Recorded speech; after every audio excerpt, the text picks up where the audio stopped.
साल 1931 के तमिलनाडु के रामेश्वरम में एक गरीब परिवार में जन्मा एक लड़का, जिसके घर लालटेन जलाने के लिए तेल खरीदने तक के पैसे नहीं थे। परिवार को 2 वक्त की रोटी तक मुश्किल से मिलती थी। ना पैरों में चप्पल थी और ना ही सर पर पक्की छत।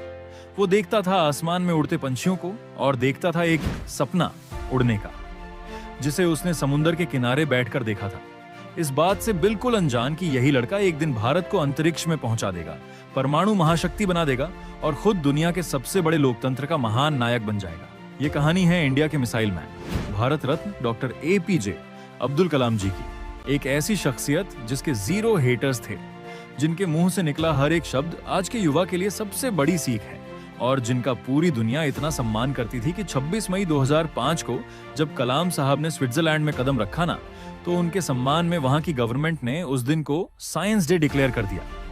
लेकिन क्या आप जानते हैं कि एक छोटे से कमरे से निकलकर भारत के प्रेसिडेंट बनने तक का उनका सफर इतना मुश्किल था कि कोई आम आदमी बीच में ही दम तोड़ दे।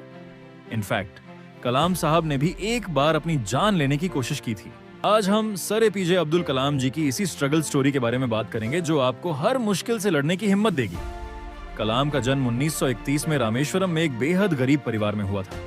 उनके पिता एक छोटी सी नाव चलाते थे, जिससे मुश्किल से 2 वक्त की रोटी मिलती थी। एक छोटे से कमरे वाले घर में कलाम अपने 4 भाई बहन और माता पिता के साथ रहते थे और शाम होते ही उनके घर घना अंधेरा छा जाता था। बस जो हल्की सी रोशनी आती थी वो होती थी चांद की रोशनी, और कभी कभार लालटेन जलाने के लिए तेल खरीदा जाता था, जिसका भरपूर इस्तेमाल वो रात में पढ़ाई के लिए किया करते थे। और उनके माता पिता भी खुद अंधेरे में बैठकर अपने बच्चों को पढ़ने के लिए लालटेन दे देते थे। बचपन से ही कलाम को सीखने में बहुत दिलचस्पी थी। जब 8 साल की उम्र में उन्हें पता चला कि उनके गांव से कई किलोमीटर दूर एक ऐसे टीचर हैं जो 5 साल के बच्चों को फ्री में गणित पढ़ाते हैं, लेकिन उनका एक नियम था कि वो सुबह 4 बजे से 5 बजे के बीच सिर्फ उन बच्चों को पढ़ाएंगे जो नहा कर आएंगे।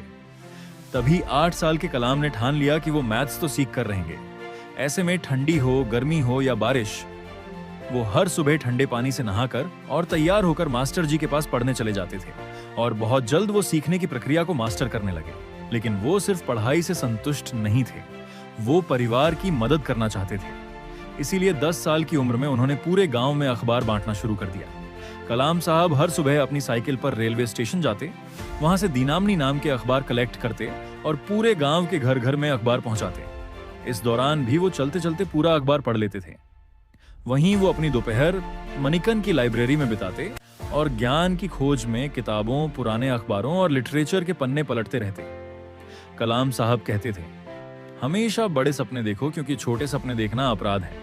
लेकिन वो यहां नहीं रुके। समुद्र किनारे घंटों बैठकर उन्होंने आसमान में उड़ते पंछियों को देखा और एक सपना देखा, पायलट बनने का। वो कहते थे, सपने तभी सच होते हैं जब हम उन्हें देखना शुरू करते हैं। लेकिन इस सपने की राह में इतने कांटे बिछे थे कि आगे बढ़ते हुए उनके पैर ही छिल गए, जिसमें सबसे बड़ा कांटा था आर्थिक तंगी। इस सपने को पूरा करने के लिए उनके परिवार ने भी हर संभव कोशिश की।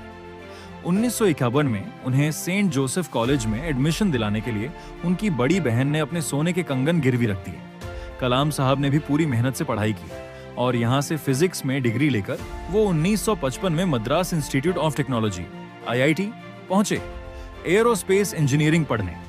यहाँ वो एक प्रोजेक्ट पर काम कर रहे थे, मगर समय बीता जा रहा था और प्रोजेक्ट खत्म होने का नाम नहीं ले रहा था, जो देखकर एक बार कॉलेज के डीन काफी गुस्सा हो जाते हैं और उन्होंने गुस्से में अब्दुल कलाम जी से कहा कि अगर तुमने 3 दिन में ये प्रोजेक्ट पूरा नहीं किया तो मैं तुम्हारी स्कॉलरशिप कैंसिल कर दूंगा। जिससे वो इतना घबरा गए कि अगले 3 दिन तक उन्होंने बिना रात की नींद दिए दिन रात उस प्रोजेक्ट पर काम किया और उसे कंप्लीट कर दिया। जो देख डीन काफी खुश हुए और उन्होंने कलाम से कहा कि मैं जानता था कि तुम में वो काबिलियत है, लेकिन मैं देखना चाहता था कि तुम में मुश्किल वक्त को सहन करने की क्षमता है या नहीं। और इसी घटना से उन्हें काफी आत्मविश्वास मिला। लेकिन वो कहते हैं ना, सब कुछ आसानी से मिल जाए तो कोई महान न बन पाए, और उन्हें महान बनाने के लिए ही कुदरत ने उनकी राह में एक और बड़ा ट्विस्ट लाया। जी हाँ, उन्होंने अपने सपनों को पूरा करने के लिए इंडियन एयरफोर्स के एग्जाम दे दिए और इंटरव्यू देने देहरादून चले गए। लेकिन बदकिस्मती से वायुसेना में सिर्फ 8 वैकेंसीज थीं और कलाम साहब को 9th रैंक मिला और वो अपने पायलट बनने के सपने को हकीकत बनाने में फेल हो गए। उस वक्त वो नौजवान अपनी आंखों के सामने हर उम्मीद को टूटते हुए देख रहा था। दुख, दर्द और पीड़ा इतनी थी कि उन्हें अपनी जान लेने तक के ख्याल आए। उस वक्त वो उत्तराखंड के ऋषिकेश में चले गए और एक दिन वो गंगा किनारे टहल रहे थे। उस वक्त उनके दिमाग में नदी में कूदने के ख्याल भी घूम रहे थे, मगर तभी उन पर स्वामी शिवानंदा की नजर पड़ी। उन्होंने कलाम के पास आकर उनके कंधे पर हाथ रखते हुए पूछा, बेटा क्या हुआ? सुनकर कलाम की आंखें भर आईं और उन्होंने स्वामी जी को पूरी बात बताई कि मेरी बहन ने मुझे पढ़ाने के लिए अपने गहने गिरवी रखे थे, लेकिन मैं फेल हो गया। अब मुझे कोई रास्ता नहीं दिख रहा कि मैं क्या करूं। तब स्वामी जी ने उन्हें कहा कि बेटा तू असफल नहीं हुआ है, ऊपर वाले ने तेरे लिए और कुछ बड़ा सोचा है, इसीलिए उदास मत हो। वापस जा और कुछ नया करने की कोशिश कर, क्योंकि जीवन में हर रोज सूरज निकलता है और नया सवेरा होता है। स्वामी जी की इस बात से अब्दुल कलाम सर को काफी हिम्मत मिली और उन्होंने वापस आकर defence research and development organisation DRDO join कर लिया। लेकिन यहाँ छोटे मोटे प्रोजेक्ट पर काम करके वो खुश नहीं थे। इसी बीच उनकी मुलाकात विक्रम साराभाई से हुई, जिन्होंने APJ अब्दुल कलाम की काबिलियत से खुश होकर उन्हें अपना स्टूडेंट बना लिया और Indian National Committee of Space Research INCOSPAR में ट्रांसफर मिल गया, जहां उनका पहला मिशन था भारत के पहले रॉकेट की उड़ान भरना। लेकिन शुरुआती स्टेज में होने के कारण इनकोस्पार के पास ना तो कोई वर्कशॉप थी और ना ही कोई ऑफिस।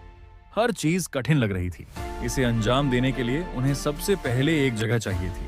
कलाम साहब और उनकी टीम ने हार नहीं मानी। उन्होंने केरला के थंबा गांव में एक चर्च को अपना वर्कशॉप बना लिया और वहां के फादर के घर को अपना ऑफिस। फिर सरकार से मिले थोड़े बहुत पैसों से उन्होंने बाकायदा पूरे रॉकेट को ही बना डाला। लेकिन यहाँ पर उनकी मुश्किलें खत्म नहीं हुई, क्योंकि रॉकेट को लॉन्च पैड तक ले जाने के लिए उनके पास कोई साधन नहीं था। तभी उन्होंने रॉकेट के पूरे पार्ट्स को डिसमेंटल किया और सभी टुकड़ों को बैलगाड़ी और साइकिल की मदद से लॉन्च पैड तक पहुंचाया। After months of hard work and experimentation, finally in मुश्किलों के बाद 21 नवंबर 1963 को यह रॉकेट लॉन्च करके भारत ने अंतरिक्ष में अपना पहला कदम रखा।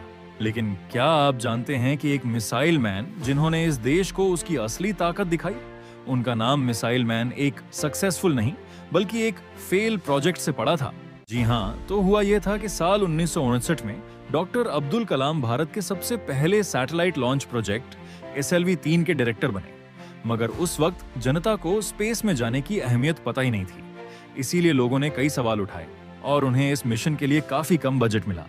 लेकिन फिर भी सर APJ अब्दुल कलाम इस मिशन के लिए इतने ज्यादा डेडिकेटेड थे कि उन्होंने अपने करियर में एक भी वीकेंड ऑफ नहीं लिया, कोई छुट्टी तक नहीं मनाई और खून पसीने से SLV-3 को तैयार किया।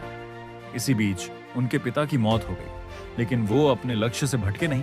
उन्होंने इस प्रोजेक्ट को अपनी निजी जिंदगी से ऊपर रखते हुए पूरा किया। लेकिन जब अगस्त 1979 में उनकी 10 साल की मेहनत की असली परीक्षा हुई, यानी कि रॉकेट लॉन्च हुआ, तब यह सितारों को छूने के बजाय बंगाल की खाड़ी में जा गिरा। उस वक्त लोगों ने उन्हें काफी ताने मारे, बहुत खरी खोटी सुनाई। ऐसे में किसी भी इंसान की हिम्मत टूट सकती है, लेकिन उन्होंने हार मानने के बजाय अपनी गलतियों पर ध्यान दिया और सिर्फ एक साल के अंदर 18 जुलाई 1980 के दिन SLV-3 रोहिणी का सक्सेसफुल लॉन्च करके उन्होंने भारत का झंडा अंतरिक्ष में लहरा दिया।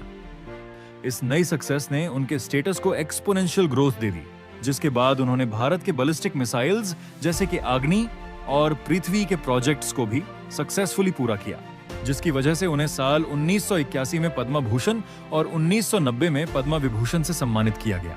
लेकिन जिस उपलब्धि के लिए उन्हें भारत रत्न से नवाजा गया वो था पोखरण 2। जी हाँ, सर अब्दुल कलाम, भारत के कुछ और महान वैज्ञानिकों और इंडियन आर्मी की टीम ने मिलकर अमेरिका की सैटेलाइट की आंखों में धूल झोंककर भारत का दूसरा न्यूक्लियर टेस्ट किया था और इसी के साथ भारत एक न्यूक्लियर सुपर पावर देश बना था। इस नई उपलब्धि ने भारत को बाकी सभी देशों से डिफरेंशिएट कर दिया और उसे एक प्रीमियम पोजीशनिंग भी मिल गई।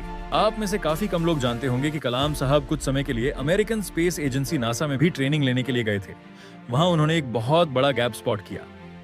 वहां की मैनेजमेंट उन्हें देखकर इतनी इम्प्रेस्ड हो गई थी कि उन्होंने कलाम सर को नासा में जॉब ऑफर कर दिया और कहा कि हमें आपके जैसे ही तो टैलेंट की जरूरत है और वैसे भी आपके भारत में रखा क्या है। लेकिन कलाम ने यहाँ एक अलग रास्ता चुना। वो मुस्कुराए और इंडिया को स्पेस तक पहुंचाने की जिद के साथ वापस लौटे और अपनी जिद को पूरी भी किया। और इवन नासा का कोई भी वैज्ञानिक उनसे नफरत या जलन महसूस नहीं करता, बल्कि अब्दुल कलाम सर तो उनके भी रोल मॉडल हैं। इसी तरह कुछ साल बीते और फिर आया 25 जुलाई 2002 का वो ऐतिहासिक दिन जब सर APJ अब्दुल कलाम भारत के 11वें प्रेसिडेंट बने। लेकिन आपको यह जानकर गर्व होगा कि उन्होंने कभी अपनी प्रेसिडेंट सैलरी नहीं ली, बल्कि उसे गरीब और पिछड़े हुए गांव में डोनेट कर दिया ताकि वहां भी स्कूल बने और वहां बड़े सपने देखने वाले किसी बच्चे को उनके जैसा संघर्ष ना करना पड़े। मगर फिर 27 जुलाई 2015 के दिन हमने उन्हें हमेशा हमेशा के लिए खो दिया। लेकिन सर एपीजे अब्दुल कलाम आज भी हमारी यादों में जिंदा हैं और उनकी बात करते ही आंखें खुशी के आंसुओं से भर आती हैं। इसीलिए आज मेरे लिए नहीं बल्कि उनके ट्रिब्यूट में हम इस वीडियो को जितना हो सके लाइक करिए और शेयर कीजिए, और कमेंट बॉक्स में कलाम साहब की तारीफ में 2 शब्द जरूर लिखिए। कुछ नहीं तो मिसाइल मैन की जय हो यह लिखिए। हम उम्मीद करते हैं कि संघर्ष से भरी इस कहानी से आपको काफी हिम्मत मिली हो। अगर आप भविष्य में ऐसे ही स्ट्रगल स्टोरी सुनना चाहते हैं तो रीड रिकैप रिपीट को सब्सक्राइब करके पास वाली घंटी जरूर दबा दीजिएगा। इस वीडियो के एंड में कलाम साहब की कुछ बातें कहना चाहूंगा। वो कहते थे, सपने वो नहीं होते जो आप नींद में देखते हैं, बल्कि सपने वो होते हैं जो आपको सोने नहीं देते। जब आपका सिग्नेचर ऑटोग्राफ में बदल जाए तब समझ लेना कि आप कामयाब हो चुके हो, और इंतजार करने वालों को सिर्फ उतना ही मिलता है जितना कोशिश करने वाले छोड़ के जाते हैं।